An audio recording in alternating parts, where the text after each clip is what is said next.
What's up, guys? Coach Gabe with Koki Volleyball Club. Here's another vlog. Lately I've been running into this, even in my own club, and I've seen it everywhere else. But it's like, I had a discussion with one of the teams yesterday, specifically because of this.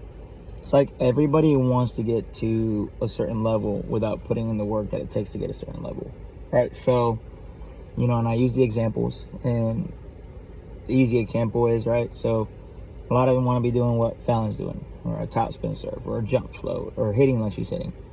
Fallon put in a massive amount of work. Fallon started from scratch. Fallon used to be a baby giraffe, like bad. But she put in tons of work off the court too. She trains all the time. She works out all the time. She lifts all the time. She plays for 2 teams, practices all the time.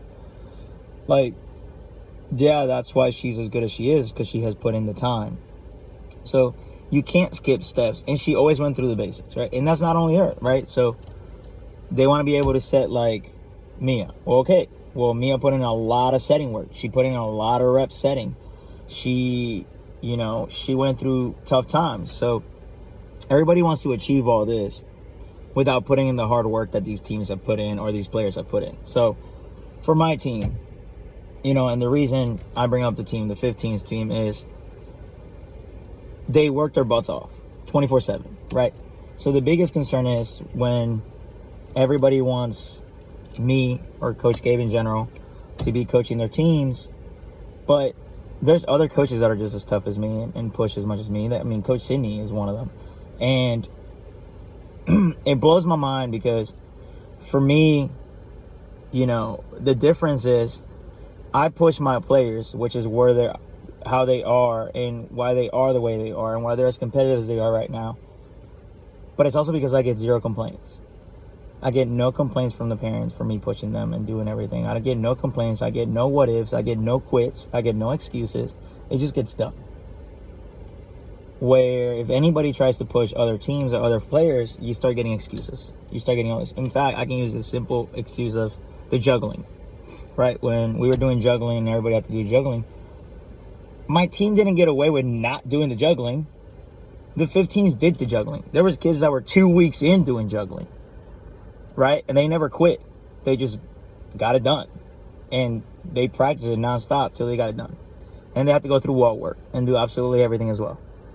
Before they get to jump float, there's a little, I don't know if you guys have seen the little string you put across from the antennas.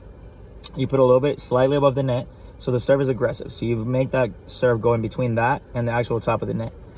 So use that. They had to get, I think it was 25 serves in between that to a specific zone, to every zone, except short, because that'd be impossible, before they could do any jump floats or consider even jump floating, or me teaching them the jump float. And then they got to do the jump flow the way they're taught, not just run up and hit it.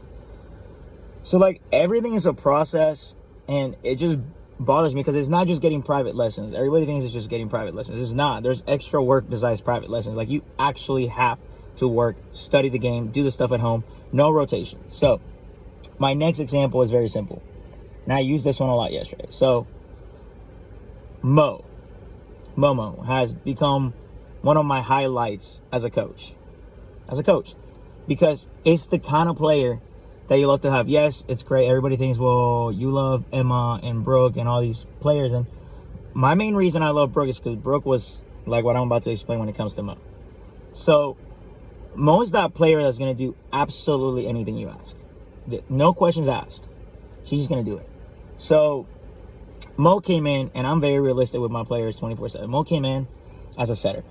And I told her straight up, I was like, Mo, you have a very tough road ahead of you. Mia's been setting for me 3 years now. She's a stud setter. She can run any tempo I want, and she knows how I want to run it. And she looked at me, she's like, I'll work, coach. I'll get it done. And she has been working. She can do all the same, wall work that Mia can. Is she there yet to where she can set that? No. And she knows that. We've communicated it. It's mostly her footwork and stuff like that, which will come along. So what happens then? Well, I told her, I was like, I would love to have you right back playing defense. You're not going to set, but you can play defense. And whenever I do need you to set, because Mia might be struggling, then you got to be ready. So then she took that and ran with it, where she's playing the most psycho right side, like back right side defense or right back defense. You can see she's picking up every tip, all the junk, everything. And I hate that I'm giving her a compliment, because every time I give one of the kids a compliment, it just goes downhill. But she really works hard at then doing that at a good level, right? The first tournament, she struggled with her serving, which is very weird for Mo. So, and I got to take something back, because I said she was my most consistent server in a TikTok video. My most consistent server is technically Ivy, followed by Mo. But she's very consistent on her serving. So she went back this tournament and she was on fire serving. I think she had like 1 or 2 missed serves. Play all-time defense. And whenever I bring her in and I need her to set, she sets. Whenever I say, hey, I need you to set right now, I'm struggling, blah, blah, she just made the set. She didn't complain. She didn't ask. She just did whatever she was asked to do. And that's the kind of player you want. You want this role player that's going to do absolutely anything you ask at its fullest. And again, this is how you know this kid is something special as a person. Championship match at the last tournament. I look at Mo. I'm like, Mo, we're going to make a switch in the entire lineup. Can you play middle back defense for me? She just looked at me and all she said was, yes, sir.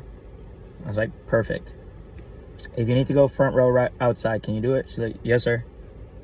That's it. Guess what? She was able to do it. And she did it. She did it pretty good. And she never practices that. She just knows her rotation. She knows where to stand. And that's part of it. It's part of knowing everything. You should know every rotation where every position is supposed to be. And it makes life easier for any coach to just throw a player in there. So, for me, I love all these great players I have worked. Like, Brooke used to be like that. Anything you told Brooke, Brooke did. Anything you told her to work on, she worked on it. You told her to do something, she did it. Brooke, can you pass for me? Sure. Yes, I got you. Brooke, can you play outside for me this set? Yeah, I got it. Never played outside. But she's like, all right, bet. Not a problem.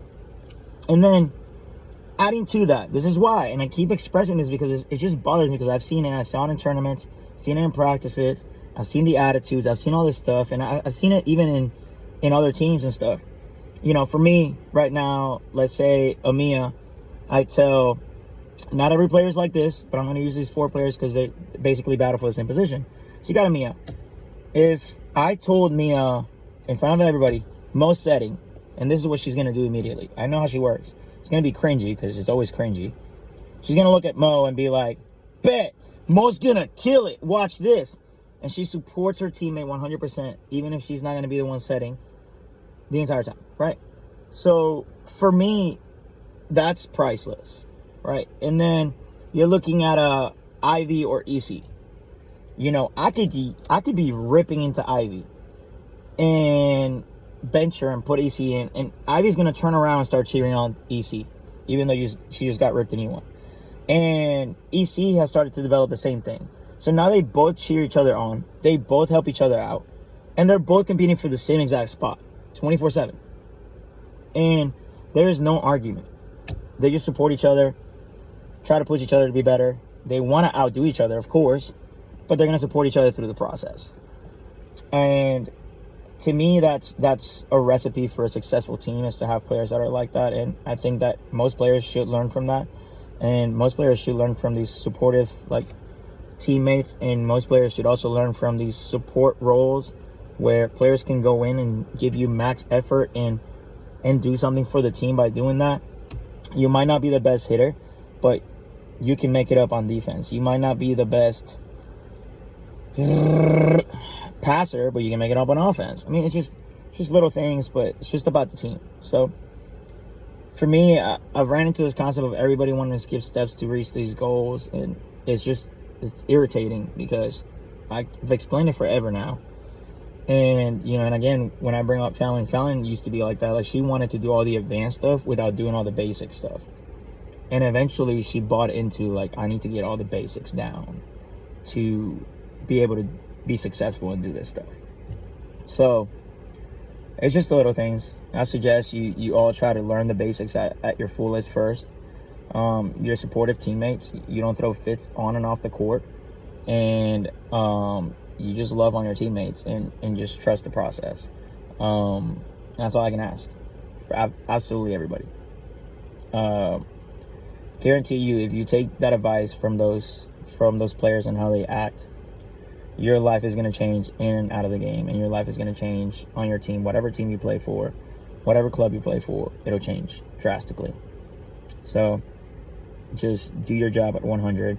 Try to do your best. Try to improve your best. And if you want to be at that level that other players are at, then work on it. Like, work on it at home. Don't count on a private lesson. Don't count on this. Like, actually study the game, work out, do all these things to just get you there. All right? But other than that, stop blaming everybody else for you not being able to succeed. Stop blaming everybody else for you not being able to do something. Stop making excuses. Stop all this stuff. Step up to the plate. Get it done if you want to get it done. And if not, then stop complaining and just go through the motions. All right? Deuces.